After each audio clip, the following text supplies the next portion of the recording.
What would happen if the TVA stopped pruning and started recruiting? Let's talk about it in this video.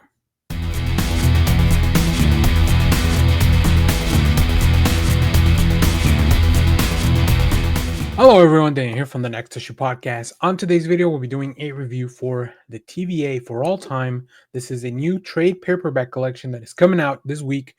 So the issues are already out, but I wanted to do a full series review. We're going to talk about how it connects to the MCU because this is the first time that we have the TVA as the main center of a story in a series. So that's really cool. And you'll see some characters that you may have met in Loki season 1 and 2. And then, of course, we have some new characters that are going to join the TVA. So how does this all connect with the larger MCU, and how was this series? So we're going to talk about that. Uh, so this is a written by Katharyn Blair, who worked on Loki season 2 as executive story director. We also have artists Enid Balam and Pere Pérez across the issues. Colors by Guru FX and Rachel Rosenberg. Letters by Joe Sabino. In this book, the TVA expands its tolerance for variance and recruits Peggy Carter, Gambit, Spider-Man into the R&D field unit investigating a contagion of timeline madness that's leaking through reality. The probe uncovers a hidden TVA department, conspiracies below the organization's glossy veneer, and a murderer on the loose outside of time, culminating in a showdown that decides whether and what kind of agency the TVA will be for all times, always. I really think that is a very interesting concept.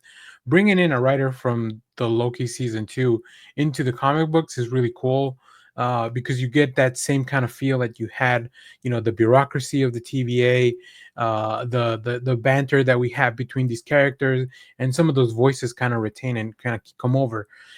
If this is one of the first books that you're reading after catching up on Loki season 2, I think it's the best ramp to get into the Marvel universe in print. I think that this is really fun, but also it stands alone as its own story. So it feels familiar, but it also feels like something fresh, something new. So it's got the best of both worlds when it comes to that. I think that as the book explores a lot of things like the bureaucracy of the TVA, free will of like who decides what should happen, who decides what should exist, and of course, how does the kind of sacrifice that we see at the end of Loki season 2, it really explores a lot of these things. We have a really interesting set of characters with Gambit, who's mourning the loss of Rogue from his universe, a displaced Gwen Stacy, who is the Spider Ghost or Ghost Spider, and then of course Peggy Carter from the What If series. It just really explores that. We also have uh, James, who is Wolverine's son from a different dimension, and of course some of the characters that like B-15 and Mobius and Obi from the Loki series. So that's really really cool. Let's talk about how it fits a little bit into the MCU. The series just really brings those characters that I mentioned from the Loki era, right? They even acknowledge that there is a Loki holding everything together. So it's kind of a soft bridge for TV fans to kind of come into a little bit of what is a canon continuation of those series. So it's really really cool. I like that they are kind of merging worlds and blurring the lines between the comics. Like it all functions as overall, even if it's in the multiverse, like it's still one individual in thing, right? The comics, the movies, the TV show. So that's really cool. We get to see some teases of characters that have gone away that the MCU still hasn't revealed their faces. I'll get into that a little bit more when I talk about a little bit of more spoilery discussion. I really enjoyed this book. I think both of the artists do such a good job. First of all, with the character designs, they're recognizable. They feel fresh, but they also feel like they belong. Recapturing the aesthetic that was set forth in the show. And as I mentioned, I think the writer just does such a good job. Blair bringing in the same witty dialogue, but still weaving that mystery and leaving those seeds. Now, sometimes I think the pacing gets a little weird and there's a lot of threads to follow. So I recommend reading this all in one single shot. I read the original issue when it first came out, and it felt to me like there was going to be a lot of things to follow. So I just figured it's only 5 issues. Let me just wait till it's all done. And now that the collection's out, I wanted to share my opinions and my thoughts with everyone else. Overall, though, it feels good. It's a satisfying conclusion. It could lead to definitely some more stuff following this same set of characters, or maybe introducing some new ones. So, all right. Let me give you a little bit of this. Is going to be like spoiler light stuff of kind of breakdown of the issues. So, in the first issue, we see that the TVA has unveiled its own variant task unit comprised of uh, Peggy Carter, Gambit, and then of course Spider-Woman, who's been having her own issues or in her own series. And then of course we see characters that we know like Miss Minutes. We also get to see some other versions of Miss Minutes. One of them is a doctor. One of them is like this librarian type of archivist dude. We have of course Mobius, who definitely does not need to look like Owen Wilson, but they definitely do a good job at making it feel like the character of Mobius. And then of course Obi, same thing. All the characters from the TV show, they look enough like their real life counterparts.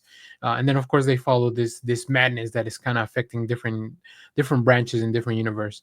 Now the trail literally goes to hell. We get to see Damien Hellstrom, who is the son of Mephisto, so that's also very cool. And then we see a mysterious stalker following Wen and Gambit, which is revealed to be Sylvie from the TV show as well. So a different version of Loki. Then we, in issue number 3, as a killer stalks the TVA, there are rumors of a secret floor, which is interesting that the TVA would not know of, like who has the authority to hide something like that from their own department. That's really interesting. But we do get some hints at a Wanda Scarlet Witch that may be confined there. The investigation exposes a lot of these things, including the Department of Deferment and the systematic root of this madness, which is like they have all these different variants that instead of pruning them, they've been kind of keeping them in stasis. And the killer itself is revealed to be Nightmare. Like he's the one causing all these troubles, or so it would seem. There's definitely one more twist that I'll leave for you to find out in the book. We do get a new character named Ingrid, and just want to like just watch her very closely because it's a very interesting. She has a very interesting arc here, and then of course we get to see big battles right at the end for the conclusion and wrapping this up. So I like this a lot. I think it's fun. This has some really cool variants. So if you want to go to your shop and pick up the single issues, and then of course referencing the theme and the same saying from Loki, for all time always, just really gives you that, bringing it back home to the MCU. So I highly recommend you check this out. The trade should be out the week of this video release, on August 20th. And of course, if you have read this, let me know what you thought about it down in the comments. Let me know what you think of the MCU connections and what other characters you would like to see incorporated into this narrative. As always, thank you for watching, everyone. Remember to share, like, subscribe, hit the bell so you know when we go live. That is most Saturdays, 10 a.m. Central Standard Time. Stay tuned. We have more comic reviews, trailer reactions, TV recaps, all that fun stuff here in the channel. Thanks for watching, everyone. Bye-bye.